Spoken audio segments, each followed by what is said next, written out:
లేదు కేవలం ఎందుకంటే ఒక బహుజన బిడ్డ కాబట్టి మనము బహుజనం కాబట్టి ఆ ఉద్దేశంతో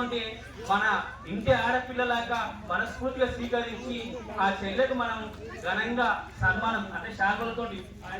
వీళ్ళ భర్త ఊరుకున్నాడు కాబట్టి ఇద్దరికి సన్మానం ఎందుకంటే పెళ్ళైన అమ్మాయి కాబట్టి ఇద్దరికి సన్మానం చేసి మన గ్రామానికి వచ్చినందుకు వాళ్ళకు సంతోషపడేటట్టుగా చిన్న రిక్వెస్ట్ ఏంటంటే ఈ పక్కనున్న ఆడవాళ్ళు ఎవరైనా కుంకుమ చేస్తే కొంచెం వాళ్ళకు మీరే పెట్టాలి మేము పెట్టాం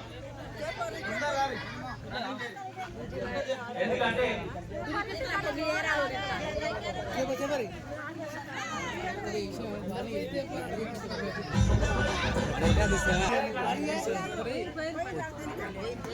ఎందుకంటే వాళ్ళు చాలా దూరం నుంచి ప్రయాసపడి మన గ్రామానికి వచ్చినందుకు వాళ్ళకు ఒక తీపి గుర్తు మన ఊరు తగ్గులు అనే పదవి ఉంటే మమ్మల్ని ఇంత మంచిగా స్వీకరించి